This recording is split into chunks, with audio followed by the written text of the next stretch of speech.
নদীর ওই পার থেকে একটা মানুষ এই পারে আসার জন্য ইজারা যে পরিমাণ টাকা লেখা আছে এর বাইরে 1 টাকাও যদি নেওয়া হয়, পরিষ্কার মেসেজ, পাসওয়ার্ড আমরা থাকবে না। 100 টাকা লেখা থাকে 100 টাকা, আর যদি 1 টাকা লেখা থাকে 1 টাকা নিতে হবে। আপনার না পোষালে আপনি নেবেন না, বেশি টাকা নেওয়ার তো অধিকার আপনার নাই। কত টাকা করে নেন? 20 টাকা নিতে থাকো, লেখা আছে কত টাকা করে নেওয়া।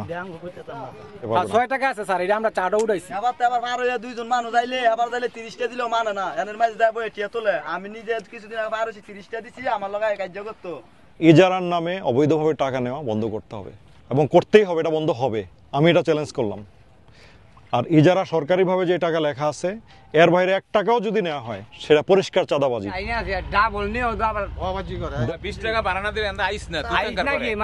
ওইটা তো সে কিনে নেন, নদীটা কি তার?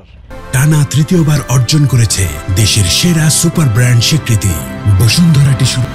ইজারা বাতিলেরও সুপারিশ করব, পাশাপাশি আইনগত যে ব্যবস্থা পুলিশের ব্যবস্থাটা তো সুন্দর হয় না, সেই ব্যবস্থাগুলো নেওয়া হবে। ঠিক আছে, আপনারা যান তাহলে। আমি যেটা বলি কথাটা রাখার চেষ্টা করি। এখানে আমি বলছি এটা বন্ধ হবে, আমি বন্ধ করেই ছাড়বো। এখান থেকে যারা যায় বেশিরভাগই একেবারে অনাথ গরিব, পাতিল মাঝে ওই কোনো রকম গরু চড়ায়, তাদের কাছে 20 টাকা মানে অনেক টাকা। ঢাকা যাওয়া যতটা কঠিন তার কাছে ওই নদীর ওই পার যাওয়া ততটা কঠিন। আমরা সবাই মিলে যদি ন্যায়ের পথে আমরা থাকি, কারো ক্ষমতা নাই নিয়মের বাইরে যে কিছু করবে, কারো সাহস নাই। হাজার হাজার মানুষ অভিশাপ দেয়, ওই যে নৌকা চালাচ্ছে, ওই যে রিক্সাওয়ালা ভাইরা রিক্সা চালাচ্ছে, দিন চলতেছে। তো আপনি রিক্সা চালান, নাহলে মাটি কাটেন, এই কামলা দেন, এই গরিবের উপর অত্যাচার করে কেন আপনার পেট চালাতে হবে? আমার কানে যদি এই কথাটা আসে যে কারো কাছ থেকে বেশি টাকা নেওয়া হয়েছে, পরিণাম খুব খারাপ হবে। সিম্পলি সবই জানেন আপনারা, না জানার কিছু নাই। আপনার কোনো লোক কি কাগজপত্র নিয়ে ঘাটে আসতে পারবে? এখন